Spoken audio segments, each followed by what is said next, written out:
Hey guys, welcome back to Wrestling 365. Hope everyone is doing very well. As always, there is a ton of news stories to get into today. So let's talk about some Impact Wrestling. Let's talk about Impact, and let's talk about Impact Wrestling possibly moving to Las Vegas. Now, this is a story that has kind of got a lot of people's attention over the course of the last weekend or so. But if you recall here on the channel, we spoke about this a while ago because this isn't the first time we've heard about Impact Wrestling looking towards moving to Las Vegas. I recall here vividly on the channel talking about this at least a couple of months ago, that Impact Wrestling were looking at possible locations after the pandemic, or once they could return to, Impact Wrestling really doesn't do touring, but once they could start doing TV tapings that were outside of Nashville, they were looking at potential locations. And at the time, this is around the same period of time that WWE was finalizing getting SummerSlam in Allegiant Stadium in Las Vegas. I vividly remember Impact Wrestling also looking at locations, scouting locations that they wanted to use for future television tapings coming out of the pandemic, heading into the second half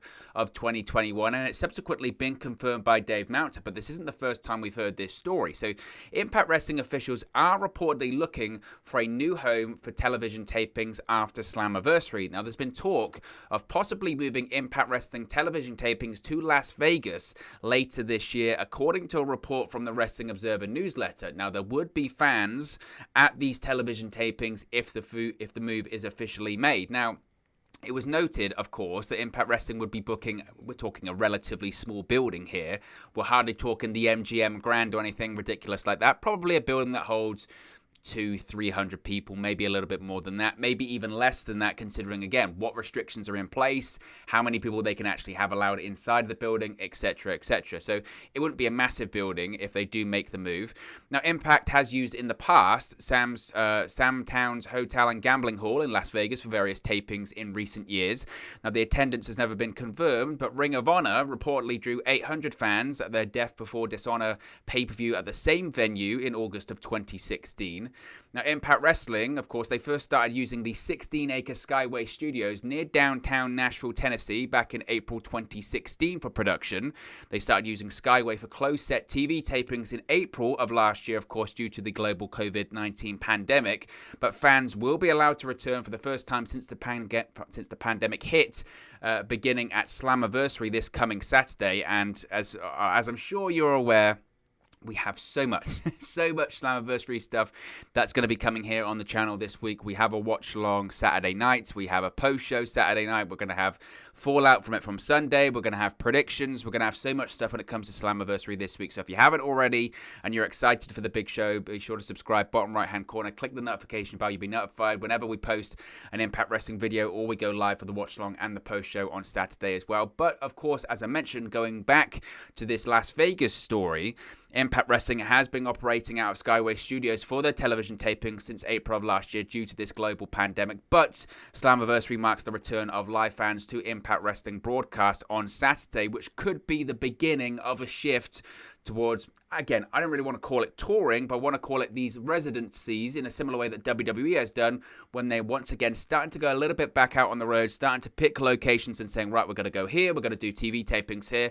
They're still going to do what they've been doing when it comes to their television tapings in terms of taping them in blocks. We've seen that when it comes to the post-Slammiversary TV tapings, right? Next week, after Slammiversary, we're going to have television tapings, once again at Skyway Studios in Nashville, Tennessee. So this whole Vegas thing isn't immediate or anything like that. But next week, Slammiversary, post-Slammiversary tapings, Impact Wrestling are going to hold them. And they, once again, like Slammiversary on Saturday, are going to have fans in attendance. They're selling tickets for those events as well. So Impact Wrestling are certainly at the moment looking at, okay, what's the future looking like in terms of getting fans back on television? What's the future looking like in terms of locations? And Vegas is something they've been looking at for a long time, a long, long time.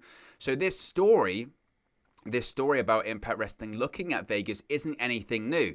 Now, there's no word yet on how long Impact Wrestling's Vegas residency would last or how it would look like. I don't think Impact Wrestling are looking to buy out an arena or buy out a venue. I think arena is probably too big of a word, but buy out a venue or anything like that. I think they're probably just looking at, look, things need to be freshened up. And that's not just with Impact Wrestling. That's with most pro wrestling things at the moment. That's with WWE. That's why they're returning to the road. That's why they're getting new sets. That's why they're doing a lot of new stuff at the moment. AEW. That's why they're doing 4 television specials in a row. That's why they had Road Rager. That's why we've got 2 weeks of Fyter Fest beginning this week. That's why we've got Fight for the Fallen, because with the return of fans, and the return of fans mean this breakup of monotony that we've seen for the past 16, 18 months of all pro wrestling programs. It's something different and it's something fresh. And I think Impact Wrestling, they know the same thing. Having fans return at Slammiversary is great, and it's such a breath of fresh air, and it's so exciting to see Impact Wrestling have fans back at Slammiversary, at the post-Slammiversary television tapings. But at the end of the day, the aesthetic of the show will still feel the same. Yes, having fans there makes a massive difference. A massive, massive difference. The atmosphere it provides, it's the lifeblood. It's the lifeblood of pro wrestling. We've seen that without having them there for well over a year at this point. And especially when Impact Wrestling runs those smaller buildings, having that atmosphere that, even just a couple of hundred people can generate, it's really astronomical as to what it can do for the programming.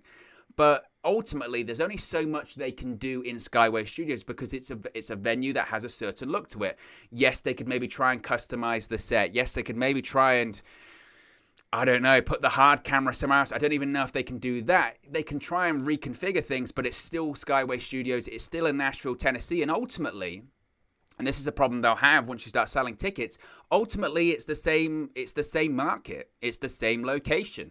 There's only so long when you're selling tickets that you can run Nashville, Tennessee for. Because yes, you can start having regulars that regularly come back, but you want to have different kind of fans. You want to run different buildings. You want to present to your audience that are still watching at home. You want them to say, I can't wait to tune into Impact Wrestling this week because they're going to be in Vegas.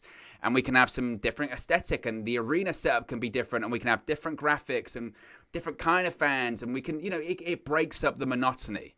So, again, I don't know when they're looking for this Vegas residency for. Logic would say if they tape July's worth of television after Slammiversary, maybe in August. They'd have to announce it relatively soon, I think, but maybe in August, possibly in September, and they might run. And again, this is the problem when you run so many sort of block television tapings. You have to plan stuff so far in advance, because you have to figure, right, okay, we're going to do 6 weeks worth of TV in Vegas over the course of a week or so, right? Okay, we've got to get all of the wrestlers in. We've got to write 6 weeks worth of television. We have to know the direction we're going in. Our champion isn't actually signed to Impact Wrestling. He's signed currently to AEW, so we have to block out his schedule as well. We have to figure out when he can come in and when he can go and when he's going to be dropping the championship. There's a lot of logistical issues involved in all of this. But I think, if we're looking at this in broad strokes, it's very exciting. It's very exciting, of course, because, again, it's a different location, a different venue, having live fans return. It's really... it's a time to be optimistic when it comes to Impact Wrestling, and it's greatly needed. Not just because, again, of freshening things up, but look, the ratings, we can be honest about them, and we're going to talk about ratings tomorrow. I'm going to put the ratings in tomorrow's video because we've got so much to talk about today. But the ratings haven't been great. They haven't been great. There's no hiding from it, and we can talk about clerical errors and issues with the TV guide a couple of weeks ago. But look, they weren't that much better this week. And what excuses have you got now? People will use the holidays and people will say, well, it's the summer and it's this and it's that, but it's still Slammiversary this coming Saturday. It's still your biggest show of the year. I think it is going to be Impact's biggest show of the year. It certainly was last year. You've got all of these rumors about these former WWE stars coming in, maybe possible Impact stars returning. We don't really know the situation on New Japan stars coming across. Doesn't look as likely. Maybe some AEW surprises. Who knows? But it's certainly one of Impact Wrestling's biggest shows of the year right now. And the ratings aren't good, and they reflect that maybe some people aren't as excited as they previously once were.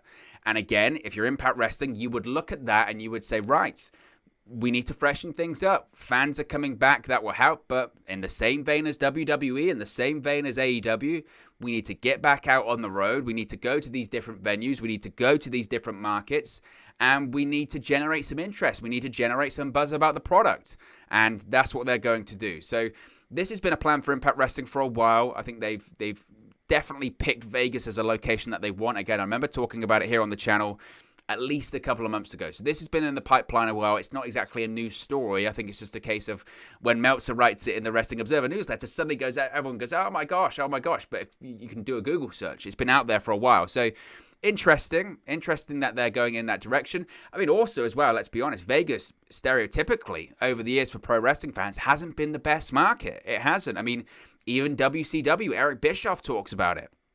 Even in WCW in their heyday when they used to run Halloween Havoc in the MGM Grand, like he said, it's a difficult town. It's a difficult town to do pro wrestling in.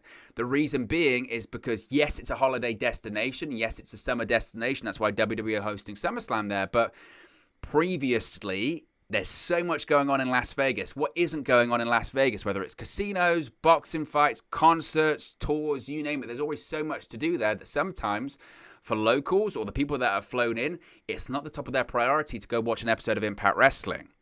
So that's kind of changed a little bit. I think AEW have proved that when they had Double or Nothing there, that if you can make an event worth flying in for, people will fly in for it. But will they fly in for an Impact Wrestling television taping?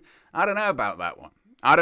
So certainly a very interesting story and something we'll see more of as Impact Wrestling. Obviously, they'll announce something very soon. I'm sure of that, especially after Slammiversary, especially after they're going to do these most recent set of TV tapings, because they're going to have to announce when the next ones are going to be, right? We're going to have to get back into that process that we've kind of forgotten about before, that you do your TV tapings, you have to announce, okay, if I want to go to the next set of Impact Wrestling television tapings, where are they? You've got to sell tickets. We're back in the world where we're not just selling pay-per-views, we're not just selling subscriptions, we're selling tickets again. We've got to get people inside of venues. We've got to get people inside of arenas. So you have to tell them where to go. So that's going to be interesting, but I look forward to Impact Wrestling going back out on the road.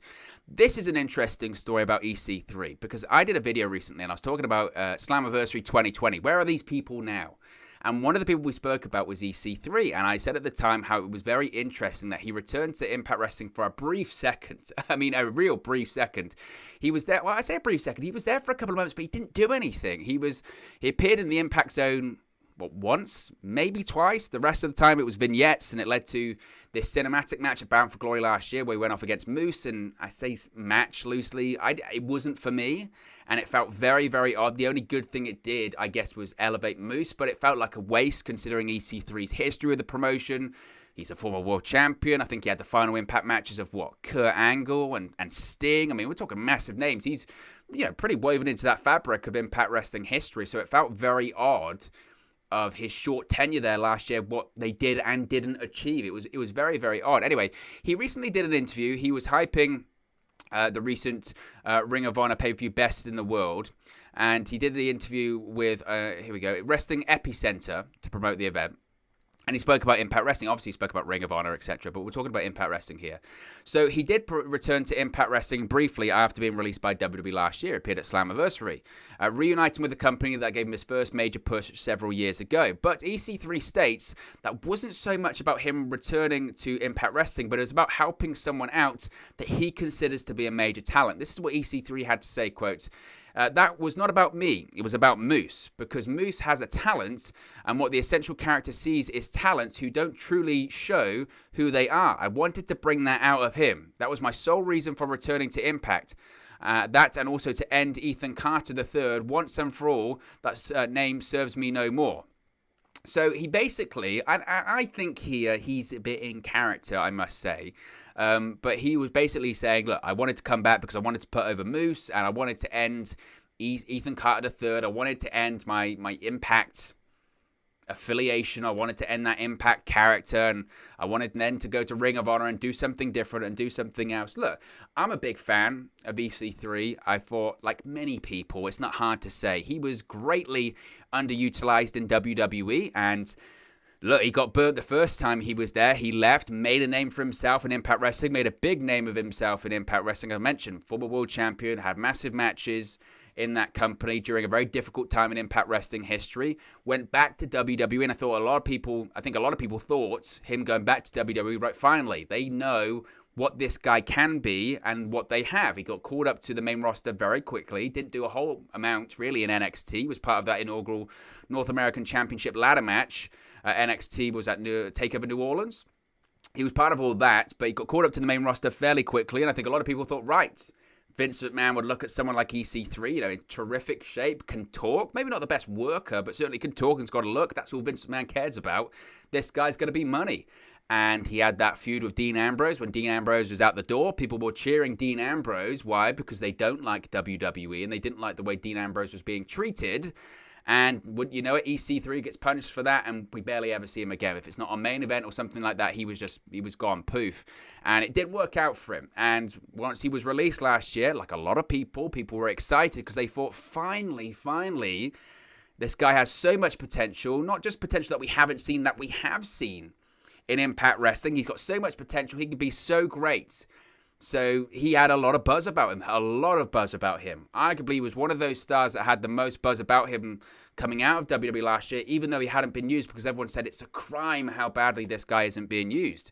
And he showed up at Slammiversary, and a lot of people were excited about that, myself included, because I thought, finally, we're going back to a place that they know him, they know his history, they've got all of this footage and all of these matches that they've had over the year, and it fell very flat. And I don't know if that's Impact Wrestling's fault. I don't know if that's EC3's fault. I don't understand to this day, and we're nearly a year removed from it now, I don't understand to this day why he only made one appearance inside the Impact Zone.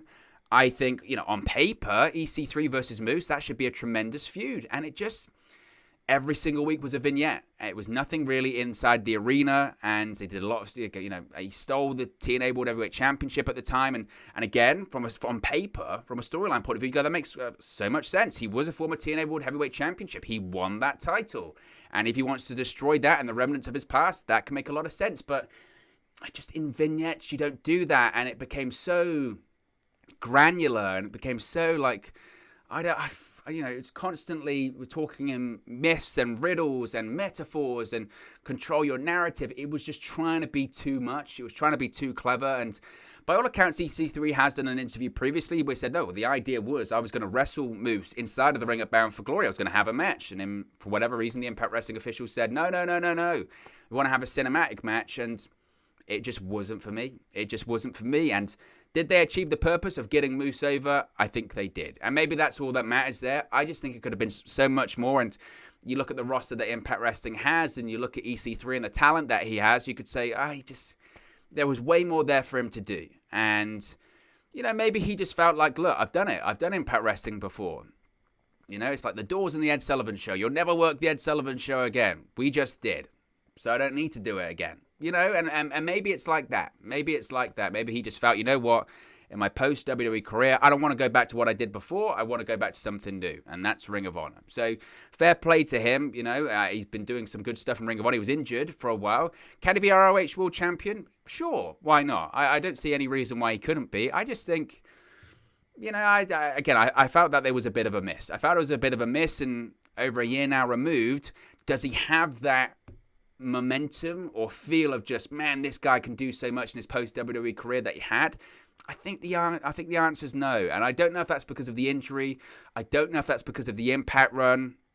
It just felt like a bit of a miss for me. And I might be alone in that. That might just be my opinion. That's what we give on this channel. It's just opinions. But I don't know. And I respect that he said it was for, about Moose achieving his talent and potential. And Moose had a great year last year, and still to this day, I find it crazy he's not the Impact World Champion, but I think he will be eventually. It's not going to be at Slammiversary, of course. I think that's going to be a Bound for Glory, but it's just a very interesting story that he tells there. Now, speaking of Ring of Honor, this was a big story over the weekend, wasn't it? It was about Chelsea Green. Now, a lot of people, myself included here on the channel, thought there is no way that Chelsea Green doesn't return to Impact Wrestling. Well, she did go to Ring of Honor this past weekend, because as seen at Ring of Honor's Best in the World pay-per-view, there's a new face in their revamped women's division, that being former WWE star and Impact star Chelsea Green. Now, she made an unannounced appearance during the show. She took the stage whilst Maria Kanellis-Bennett and Lenny Leonard were revealing the brackets for the upcoming women's title tournament, and was announced as a participant. Now, taking place of the disqualified Vita, the hot mess proclaimed, quote, "This is what freedom looks like," before promising to come after every single thing they, WWE, said she couldn't have. Now, you might think, well, that just completely rules out Chelsea Green coming back to Impact Wrestling. She's with Ring of Honor. it's murky. It's murky at best here, because Fightful Select have since done a report on this and shared some very interesting information when it comes to Chelsea Green and Ring of Honor. So this is what the Fightful Select report had to say, quotes, Chelsea Green popped up on Ring of Honor programming, and we've already learned a bit of information on the deal. We're told the agreement was put in place well over a month ago, and she had to get WWE clearance to do the spot before her 90-day non-compete clause was up. Green is slated to appear on the Ring of Honor tapings in a commentary position as well, but we were told she does not have a contract with the company at this point, so she hasn't signed a deal as of right now from Impact Wrestling. I think that's interesting to point out. Now, Green is currently recovering from a broken arm and is expected, as I mentioned, to provide commentary on Ring of Honor television until she is fit to return to the ring, but she doesn't have a contract right now. So, I know a lot of people will say, well, what does that mean about her in Impact Wrestling? Does that completely rule it out? The answer would be no, it doesn't rule it out. I could certainly see a situation, it has been done in the past, where a wrestler, whoever it may be, Cody Rhodes was a great example of working for kind of every company they want to. I think Chelsea Green does appear at the NWA Empower pay-per-view. She's already been very vocal about wanting to appear on that show that Mickie James is the executive producer of. She had been very vocal about wanting to return to Impact Wrestling. Impact Wrestling's been doing a lot of Laurel Van Ness programming. The Impact in 60 stuff was highlighting her career in Impact Wrestling anyway as well. Scott D'Amore had hyped up bringing her into the company. We'd seen a Fightful Select report stating that Chelsea Green was in negotiations with Impact Wrestling to return. Deonna Purrazzo is facing a mystery opponent at Slammiversary as well. So I wouldn't say just because she returned or just because she showed up at this ROH Best in the World pay-per-view, it completely rules everything out and takes it off the table. Does it make it a little bit more unlikely? I think it does.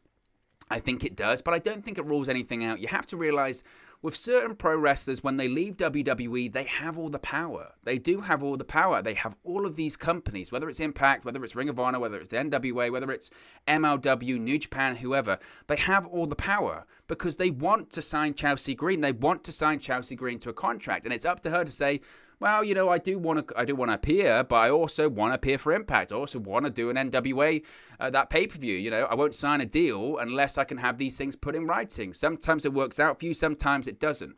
I wouldn't rule it out.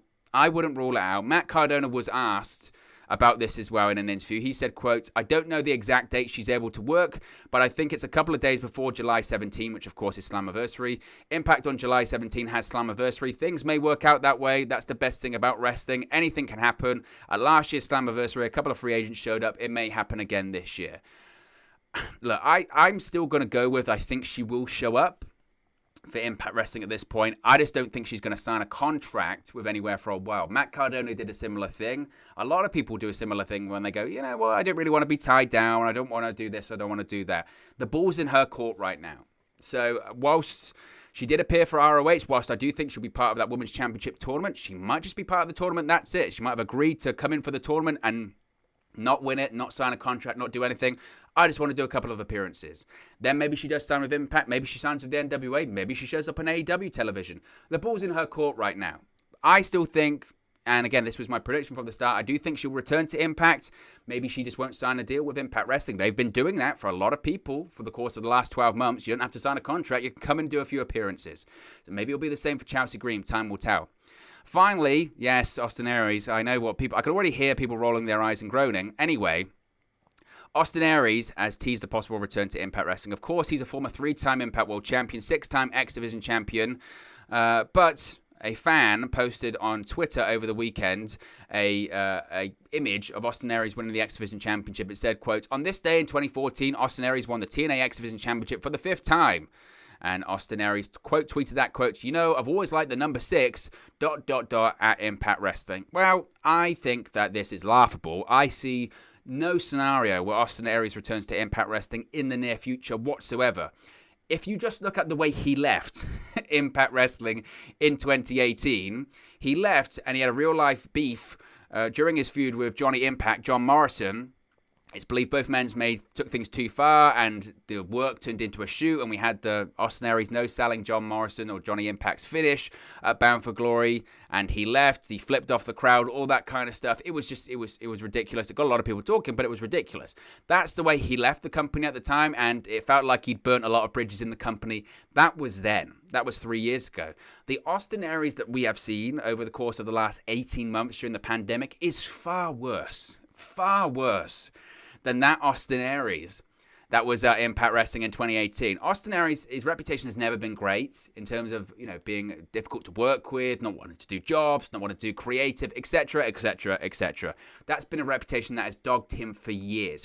Despite that, he was able to have success in Impact Wrestling, a little bit in WWE, and once he went back to Impact and Ring of Honor, etc., wherever he's been. But that last time in Impact, again, it was a work that turned into a shoot, and it got messy, and it felt like he was difficult to deal with then, flipped off the crowd, went into business for himself, whatever.